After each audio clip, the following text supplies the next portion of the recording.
Merci d'être franche sur Ndam TV, mesdames et messieurs, bonjour et bienvenue sur cet écho de la semaine. À présent, nous allons démarrer avec la criminalisation de l'homosexualité, la proposition de la loi disposée ce mercredi. Il s'agit d'une modification de l'article 319 pour rendre plus précise la loi selon Mame Matar Gueye de Jamra.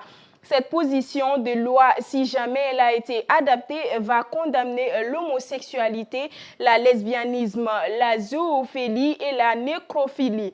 Informe toujours Mame Matar Gueye. L'homosexualité a toujours existé au Sénégal, mais il était discret. Maintenant, il envahit les espaces publics allant jusqu'à commettre des actes contre nature. Ce qui est un sacrilège, explique Mame Matar Gueye sur Sud FM. Toujours dans le cadre de l'homosexualité au Sénégal, Mesdames Aïssata Tall Sall réitère la position sur l'homosexualité. Les Sénégal dit non une fois à la légalisation de l'homosexualité. La chef de la diplomatie sénégalaise montre au créneau à l'Assemblée nationale en clair la légalisation de l'homosexualité au Sénégal. On ne l'acceptera jamais. Mortellé, l'avocate et ministre reprise sur IGFM. Et puis, le président du PASTEF a déjà une méthode pour démarrer sa campagne électorale en vue des élections municipales et départementales prévues pour le 23 janvier 2022 prochain. Le candidat de la coalition Yewwi Askan Wi pour la mairie des Ziguinchor a trouvé une méthode pour briguer les voix de la population. Ainsi, Ousmane Sonko va se rendre dans la capitale du Sud prochainement pour animer un panel qui va permettre aux populations d'échanger avec lui sur des thématiques relatives notamment à la gouvernance du territorial. Et puis, ce mercredi, à Liberté 6, plus de 1,5 milliard en billets noirs et 330 millions francs CFA aux faux billets saisis par la police de Médina. Selon des informations reçues par nos confrères Seneweb, les éléments du commissaire Sow ont cerné un faussaire avant de saisir plus de 1,5 milliard en billets noirs et 330 millions de francs CFA en faux billets. Révélation sur ce gros coup de filet de la police. Et puis, le train express régional sera mis en service lundi prochain. Le chef de l'État l'a officiellement évoqué ce mercredi en Conseil des ministres. Il magnifie également le travail remarquable accompli par tous les parties prenantes nationales et internationales qui ont permis en temps record les composants infrastructures et installations multisectorielles complexes préalables à l'entrée à l'exploitation du terre, rapporte le communiqué du Conseil des ministres. Ensuite, les commerçants du marché de Thiaroye impactés par le projet terre sont toujours en colère. Ils réclament leurs indemnités à l'État du Sénégal. Selon le président des jeunes impactés du terre Gagne Amar, ils comptent exposer leur colère le jour de l'inauguration du terre si l'État ne réagit pas. La fête de Noël célébrant la naissance de Jésus, aujourd'hui, elle est fortement accueillie par les Sénégalais, notamment la communauté chrétienne. Sidou Kane nous en dit plus. Noël est la fête chrétienne qui célèbre la nativité, c'est-à-dire la naissance de Jésus de Nazareth. Aujourd'hui, la fête de Noël s'est fortement sécularisée et n'est plus nécessairement célébrée comme une fête religieuse. Le jour de Noël est férié dans de nombreux pays, ce qui permet le regroupement familial autour d'un repas festif et l'échange de cadeaux. Après Pâques, Noël est en effet la deuxième fête la plus importante du calendrier chrétien. Au Sénégal, cette fête est très accueillie. C'est un moment de communion et de partage entre les musulmans et les chrétiens.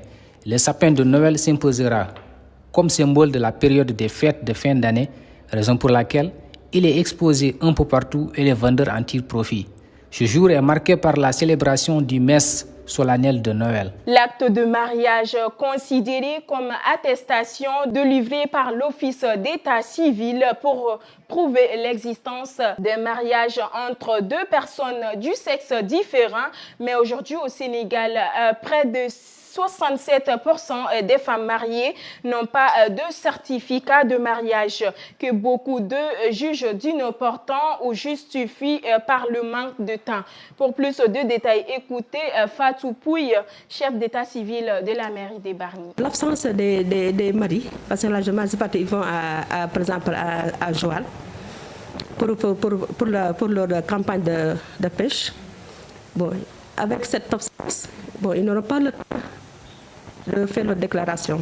Or qu'actuellement, la loi nous permet, à l'absence du mari, on ne peut pas faire une déclaration parce que le mari doit signer, la femme aussi doit signer pour qu'ils soient ensemble avec ces deux témoins pour faire la déclaration du mariage. Voilà. C'est une cause aussi principale au niveau de la zone de Bargny. Des femmes victimes de violences à travers un mémorandum, les défenseurs des droits des femmes avaient évoqué leur souhait d'avoir des structures spécialisées de prise en charge pour accueillir les victimes de violences et la nécessité de mise en place d'un cadre pour faciliter l'accès à la justice des victimes, assurant aux besoins leurs anonymats et leurs accès à l'acte judiciaire. Sitafa Pembat Ndiaye. Le vœu des féministes exaucé par le Japon. Cette revendication faite lors de leur manifestation pacifique qui s'est tenue le 19 décembre a porté ses fruits. En effet, l'ambassade du Japon a signé ce mercredi 22 décembre un contrat de don avec l'association sénégalaise La Palabre d'un montant de plus de 50 millions de francs CFA destiné à la construction et à l'aménagement d'un centre d'accueil pour les femmes et les filles victimes de violences. Ce partenariat signé entre l'ambassadeur du Japon au Sénégal, Arae Pastur, et la secrétaire générale de l'association, Fatima Aou, n'est que le début du combat pour la cause des femmes et le renforcement des liens entre deux pays. Parlons à présent du sport.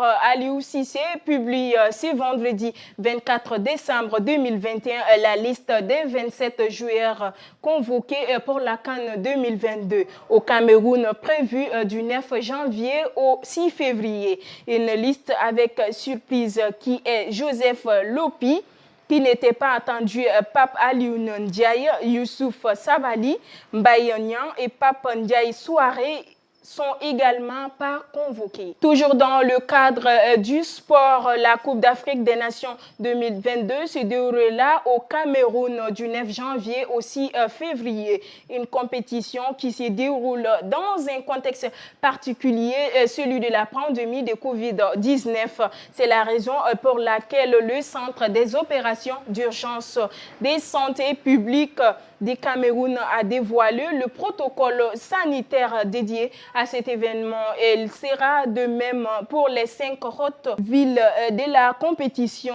Il s'agit de Yaoundé, Daoula, Bafoussam, Gouara et Lembe. Mesdames et messieurs, nous allons terminer à l'international le déploiement du groupe Wagner au Mali. La France, associée à 14 autres pays, estime pour la première fois officiellement que des mercenaires russes ont commencé à prendre pied au Mali. Mais Paris assure pour l'air qu'il ne retire pas ses soldats.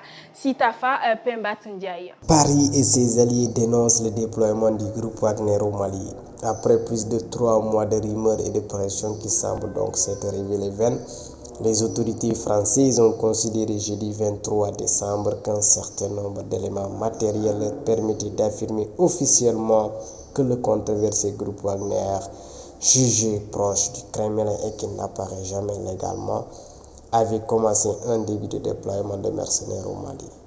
Une prise de position inattendue sur la forme, un communiqué conjoint de 15 pays est périlleuse sur le fond d'une relative incertitude demeurant sur le profil et intention des hommes en uniforme observés au Mali ces derniers jours. Nos partenaires internationaux résolus à soutenir le Mali condamnons fermement le déploiement de mercenaires sur le territoire malien. C'est tout pour cet écho de la semaine. Merci de l'avoir suivi. Retrouvez-moi la semaine prochaine. D'ici là, portez-vous bien en compagnie de nos programmes.